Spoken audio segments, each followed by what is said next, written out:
Dans cette vidéo, nous allons transformer un vieux camion de transport des années 90 en un restaurant de pizza mobile incroyable, comme vous n'en avez jamais vu auparavant. La première chose à faire est de retirer cette caisse. Comme elle est très grande, mesurant 26 pieds, j'utilise ici cette machine à plasma et je commence à découper la partie arrière du camion. Ce n'est pas la première fois qu'il travaille sur la modification d'un camion de grande taille, alors il a commencé par retirer la caisse à l'aide d'un chariot élévateur.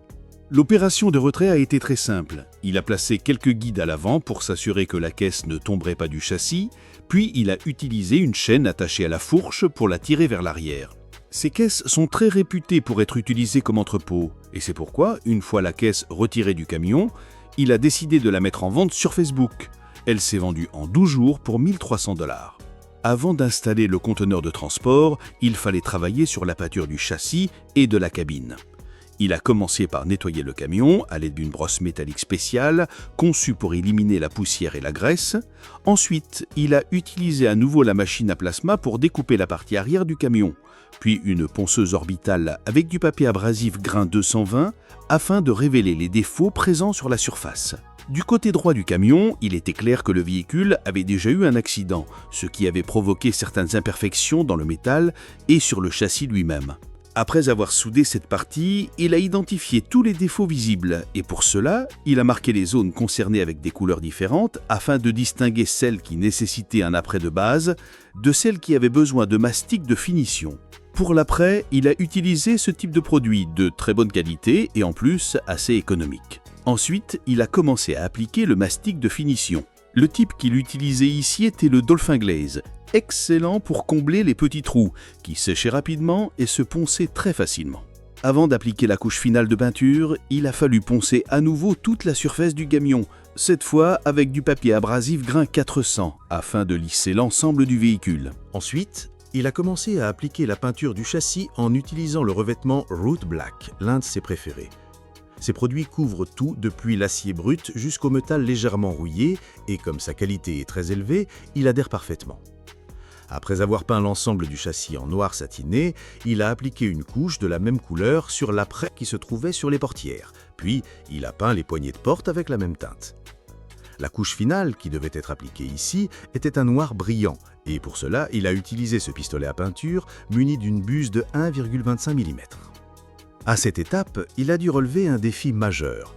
Lorsqu'il a commencé à appliquer la peinture noire, il s'est rendu compte que c'était l'une des couleurs les plus difficiles à travailler car elle révèle le moindre défaut sur la surface. Il devait se concentrer pour ne rien oublier. Après avoir posé la première couche, il a utilisé une lumière puissante pour vérifier les zones manquées ou présentant des imperfections. Ensuite, il a appliqué la deuxième couche et, encore une fois, a utilisé la lumière pour comparer les deux applications. La différence était très nette, notamment sur le côté droit du camion. Il est alors passé à la partie la plus passionnante du projet, installer le conteneur sur le camion. Le seul problème était qu'il travaillait seul, ce qui l'obligeait à se déplacer sans cesse entre le chariot élévateur et le camion afin de soulever le conteneur et de le placer correctement. L'opération a pris un certain temps, comme on peut le remarquer à la vitesse de déplacement des nuages dans le ciel. La prochaine étape était cruciale. Il a commencé à découper le toit supérieur et inférieur du conteneur afin d'ajouter le maximum de surface vitrée sur les parois. Il a décidé de diviser cette grande plaque en 3 morceaux pour pouvoir la manipuler plus facilement. Puis, à l'aide d'une chaîne et d'un outil manuel, il a descendu les morceaux lentement. Une fois le découpage terminé, il a fallu nettoyer soigneusement la surface afin de pouvoir renforcer correctement le cadre intérieur. La solution consistait à poncer, ce qui demandait beaucoup de travail. Ce camion étant plus long que les modèles classiques utilisés comme restaurant, il fallait construire une partie inférieure supplémentaire afin de pouvoir ensuite y aménager un espace de distribution de pizza. Il a commencé à construire cette partie en utilisant un profilet métallique de 5 pouces afin de l'adapter à la partie inférieure du conteneur. Une fois le cadre installé, il a commencé à travailler sur la partie intérieure. Il a d'abord marqué l'endroit où devait se trouver la section inférieure, puis a utilisé cet appareil pour retirer les vis qui fixaient le plancher. Ici, le plancher était en bois d'une épaisseur de plus d'1 pouce, mais il y avait du métal en dessous, ce qui l'obligeait à être très prudent en utilisant la scie. Il a réglé la profondeur de coupe à environ 7 ou 8 pouces, puis a commencé à découper. Il a répété cette opération 3 fois jusqu'à réussir à enlever tout le bois. L'étape suivante consistait à préparer le cadre intérieur destiné à supporter le vitrage. Pour cela, il a utilisé des tubes métalliques carrés de 1,5 pouce. Pendant son travail, il a remarqué que le métal s'était légèrement déplacé après avoir découpé le sous-cadre. Il a donc apporté une chaîne et a commencé à tirer dessus pour remettre le métal à sa place. Le plan consistait à tirer le métal un peu plus que nécessaire, puis, une fois le cadre entièrement soudé, à retirer la chaîne. Le métal reprendrait alors exactement sa position initiale, ce qui faciliterait ensuite l'installation des vitres et de la porte. En parallèle, il préparait aussi une petite ouverture dessus de la fenêtre latérale ou de la porte d'entrée afin d'obtenir dans le design final 4 grandes fenêtres et une petite. Une fois le cadre principal terminé, il est revenu à la scie et a commencé à couper des tubes carrés pour compléter la partie basse destinée au service. La dernière étape ici consistait à installer ces plaques métalliques. Il a commencé à les fixer une par une pour refermer la caisse et l'amener au meilleur niveau de finition. Une fois le travail sur le cadre achevé, il est passé à la construction de l'escalier. Au lieu de couper des petites pièces et de les souder ensemble, il a décidé d'utiliser une seule plaque de métal et de travailler dessus à la meuleuse, en y pratiquant des rainures sans la couper entièrement. De cette façon, il a pu l'amener sur la table de soudage, la plier à un angle de 90 degrés, y souder des renforts, puis la remettre sur le camion comme une seule pièce. Après avoir soudé l'escalier en place, il a retiré ici la chaîne qui tenait le métal et s'est assuré que tout était parfaitement aligné. Le camion était désormais parfaitement équilibré. Mais le travail n'était pas terminé. Cette caisse nécessitait des soudures sur toute sa surface et malheureusement, les électrodes de soudure qu'il avait étaient épuisées. Il a donc dû demander de l'aide et faire intervenir quelqu'un d'autre pour travailler avec lui sur les soudures. Ensemble, ils ont réalisé les soudures pas à pas, jusqu'à terminer complètement cette section. L'étape suivante concernait la porte, et elle s'est révélée être l'une des parties les plus difficiles de tout le projet. Cette porte n'était pas une simple ouverture, c'était le seul élément mobile du design. Elle devait résister à des années d'utilisation commerciale sans poser de problème. De plus, il fallait intégrer la fenêtre de service qui devait s'ouvrir vers le haut, ainsi que la tablette de service qui devait se rabattre vers le bas. La construction de cette porte a pris énormément de temps, presque autant que le reste des travaux réunis. Après avoir fabriqué le cadre principal de la porte, il a décidé de fermer la partie inférieure par une pièce provenant d'un conteneur qu'il avait démonté d'un ancien camion modifié auparavant. Le rendu était bien meilleur que s'il avait utilisé une simple tôle.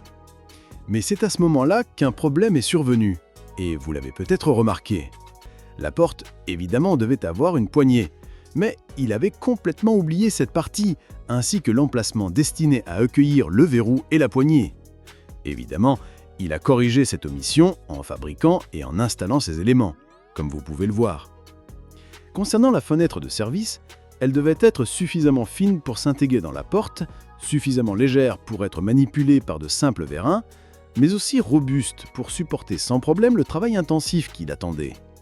Pour cela, il a utilisé un tube métallique d'1/2 pouce, sur lequel il a ajouté des croisillons de renfort afin d'augmenter la solidité. Ici, il a utilisé le même tube mais cintré, afin de lui donner une courbure parfaite. Cela avait 2 avantages, renforcer la fenêtre et en même temps fournir un point de fixation solide pour les vérins. Pour la façade, il a utilisé cette tôle, a marqué précisément l'emplacement du cadre, puis est revenu à la plieuse pour ajouter une légère courbure sur les côtés et sur la partie inférieure. Cela permettait à la fenêtre de se fermer hermétiquement sur la porte. Ensuite, il est passé à la finition des soudures, mais cette fois-ci, il a essayé quelque chose de nouveau. Au lieu de souder, il a utilisé cette colle pour fixer le cadre sur la tôle. C'était un des abonnés qui lui avait recommandé cette méthode, car la soudure a tendance à déformer la tôle. Pendant que la colle séchait, il est revenu au camion pour concevoir des ailes personnalisées pour le conteneur. Il a découpé une courbe simple dans la tôle, puis a fixé dessus une bande de métal plat qui donnait un aspect très particulier et élégant. Ainsi, cette partie était terminée. Il est ensuite passé à l'arrière, où il restait environ 3 pieds de métal sur le châssis. Là, il a utilisé la meuleuse pour couper proprement à environ 2 pouces du conteneur. Ensuite, il a soudé une plaque plate à l'extrémité et ajouté en dessous cette pièce ou ce support pour donner une finition parfaite. En théorie, l'étape suivante devait être la peinture, puisque tout le travail extérieur était terminé. Mais avant cela, il a décidé d'installer l'ossature du toit. Il a utilisé du bois MDF pour construire la structure car il allait poser plus tard des dalles de plafond. Et il n'était pas possible de les fixer directement sur la tôle, surtout qu'un éclairage devait encore être installé. Pour résoudre ce problème, il a appliqué une colle structurelle à l'intérieur, puis est monté sur le conteneur pour percer des trous dans la tôle et ajouter une couche de protection contre l'eau. Ensuite, il a fixé le bois à l'aide de vis depuis le dessus. De cette manière, toute la structure était solidement fixée à la fois par la colle et les vis, et le support pour les dalles était prêt. Nous sommes alors arrivés à l'étape qui l'enthousiasmait le plus, la peinture. À ce moment-là, il a remercié le ciel d'avoir décidé de construire sa propre cabine de peinture. Cette cabine était très spacieuse, et honnêtement, ce n'était pas prévu au départ, mais cela s'est révélé une vraie chance, surtout qu'il pleuvait à l'extérieur. Sans cet abri, il aurait été impossible de peindre correctement en plein air. Le pistolet de peinture qu'il utilisait ici avait une buse de 6 pouces, ce qui permettait une application très homogène et le résultat était impressionnant. Une peinture propre et parfaitement uniforme. Ensuite, il a commencé à poser les dalles de plafond de 24 par 24 pouces. La structure métallique avec une épaisseur d'environ 26 mm, ce qui a permis de les fixer facilement à l'aide d'une agrafeuse à clous. À ce moment-là, il s'est souvenu que l'éclairage devait en réalité être placé sur la première et la troisième rangée, alors qu'il l'avait installé sur la deuxième et la quatrième. Il a corrigé ce détail en découpant les emplacements pour les spots et en tirant les câbles, puis a poursuivi l'installation des autres dalles. Pour la partie basse du comptoir de service, il a décidé de lui appliquer un revêtement. Il avait déjà testé plusieurs types, mais celui-ci était pour lui le meilleur, car il formait une couche uniforme sans laisser aucune trace visible. Un point important pendant l'application, maintenir une distance d'environ 30 pouces pour obtenir un rendu homogène et élégant. Ensuite est venu le moment d'installer les vitres, et cette fois-ci, il avait besoin d'aide. Sa femme l'a assisté dans cette étape. Ils ont commencé par la plus petite fenêtre, située au-dessus de la porte de service, afin que la tâche soit plus facile au départ. Il a appliqué ici une colle spéciale pour le verre, puis fixé un cadre intérieur qui maintenait l'ensemble en place et garantissait une parfaite étanchéité. Chaque vitre pesait environ 95 livres. Il a donc utilisé ses pinces spéciales pour les soulever et les positionner sur l'échafaudage roulant. Ce verre était particulièrement solide et de grande qualité car il comportait une couche empêchant tout éclatement en cas de casse. C'est pour cette raison qu'il utilise toujours ce type de verre dans tous ses projets. Pour coller les vitres, il a utilisé un pistolet à silicone électrique car la colle était très épaisse et impossible à appliquer avec un pistolet classique. Même les pinces qu'il utilisait ici étaient spéciales. Ainsi, la partie vitrage a été achevée avec succès. Ensuite, ils se sont attaqués à la pose du carrelage, cette fois avec l'aide de ses amis. Ce carrelage était résistant à l'eau et en plus très simple à poser, presque comme un puzzle. Après cela, il a construit un cadre entre les deux niveaux. Il a installé une tablette avec une étagère de rangement sur laquelle il allait aussi placer le panneau des prix. Pour ce travail, il a utilisé un instrument de mesure de précision qui lui a fait gagner énormément de temps. C'était sa première tentative de montage et tout s'est parfaitement déroulé. Il a ensuite décidé de fabriquer lui-même les capuchons pour les tubes métalliques au lieu de les acheter. Il les a découpés puis soudés soigneusement. L'étape suivante consistait à poursuivre les soudures et à fabriquer le plan de travail ainsi que l'étagère en métal de 18 mm. Cependant, le matériau était trop épais pour sa machine de découpe. Il a donc dû utiliser une scie dentée pour le travailler. Pour découper, il a utilisé une scie adaptée. Pour l'aperture, il a choisi un type spécial qui adhère immédiatement sur le métal propre. Il a également installé une plaque d'aluminium de 20 mm afin de constituer l'arrière de l'étagère. Comme le camion n'était pas bien isolé et qu'un four de 700 degrés allait être utilisé à l'intérieur, il fallait absolument prévoir une ventilation efficace. Il a donc installé ce ventilateur, capable d'extraire l'air en seulement 20 secondes. En parallèle, il a travaillé sur une table pliante fixée près de la porte qui pouvait se rabattre lorsque la fenêtre de service s'ouvrait, pour faciliter la remise des parts de pizza. Comme il attendait encore la livraison des équipements arrière, il a décidé de s'occuper de la partie avant. Le camion fonctionnait, mais présentait plusieurs problèmes. Une fuite d'huile, une fuite dans l'échappement, ainsi que des fissures au niveau de certains boulons. Il a aussi remarqué une fuite dans le radiateur et un injecteur de carburant bouché. Il a donc travaillé sur tous ces points et les a réparés. Concernant le turbocompresseur, 4 boulons étaient cassés, mais il a réussi à les retirer sans rien abîmer d'autre. Il a remplacé l'injecteur défectueux, ainsi que les joints du cache-culbucteur et de l'admission d'air. en utilisant de nouveaux joints de très bonne qualité. Il a également remplacé les boulons de l'échappement par des boulons en cuivre et des œufs pro plus gros, capables de supporter les variations de température sans se casser. Le travail mécanique terminé, il lui restait un problème sur la partie avant du châssis, qui était en fibre de verre. Il avait tenté de trouver une pièce de remplacement à un prix raisonnable, mais sans succès. Il a donc décidé de s'occuper de la partie avant en 4 jours afin d'économiser l'argent. Il a fixé l'aile latérale avec une bande métallique, construit un petit gabarit en bois pour maintenir la partie inférieure et utilisé un adhésif uréthane pour réparer la zone du phare en comblant ses fissures. Quant aux fentes dans la calandre, il les a rebouchées à l'aide d'une colle de montage pour panneaux. À la fin de la première journée, son objectif était de terminer la première couche de fibre de verre afin qu'elle puisse se lier et durcir pendant la nuit.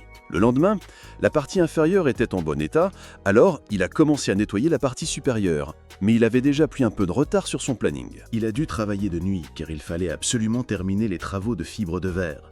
Le ponçage et les bavurages ont pris plus de temps que prévu, mais finalement, il a réussi à appliquer la première couche de mastic sur le châssis avant. Le troisième jour, il a commencé à poncer l'ensemble en préparation de la peinture. Son plan consistait d'abord à appliquer une couche primaire pour révéler les défauts, puis à combler ses imperfections avant de poser une deuxième couche de primaire. Enfin, à la toute fin de la journée, après toutes ces étapes, il devait appliquer la peinture noire. Le défi était de tout réaliser en une seule journée. Un imprévu est survenu. Il s'est mis à pleuvoir. Il a donc dû couvrir le véhicule pour protéger son travail. Une fois la pluie calmée, il a déplacé le camion et a pu reprendre, appliquant 2 couches de primaire. Comme il n'était pas un expert en carrosserie, cela l'a beaucoup aidé à corriger les défauts avant la peinture finale. Le 4e jour, il a commencé l'application de la peinture noire. Le résultat était excellent. Le noir donnait un aspect élégant et impeccable. Concernant le logo avant, il manquait la lettre G. Le problème était que Chevrolet ne proposait plus cette pièce, mais il a découvert que l'emblème de GMC avait exactement la même taille. Il a donc récupéré une pièce d'occasion, découpé la lettre et l'a fixée solidement avec une colle très résistante. Les roues et l'aile avant étaient les derniers éléments à peindre. Il les a placés dans l'atelier, leur a appliqué une couche rapide et ajouté un effet métallisé brillant, similaire aux carreaux utilisés à l'intérieur. La première livraison de matériel destiné à Guy Pedrestonon est arrivée. Une table de préparation pour pizza, dotée d'un compartiment réfrigéré pour les ingrédients. Cependant, elle avait été conçue pour des restaurants classiques et non pour un camion. Il a donc dû retirer les roues et la fixer sur des supports solides. Il a assemblé les différentes parties avec des solutions simples afin de réduire les problèmes futurs.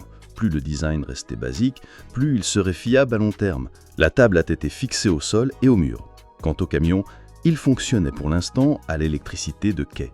Avec le générateur en marche, le camion allait devenir totalement autonome. Il fallait donc concevoir un support sur mesure. Il a utilisé de l'acier en cornière, retiré les roues et fixé directement le générateur sur la base. Le four à pizza haut de gamme est arrivé. Il pesait environ 2800 livres et son état général était excellent.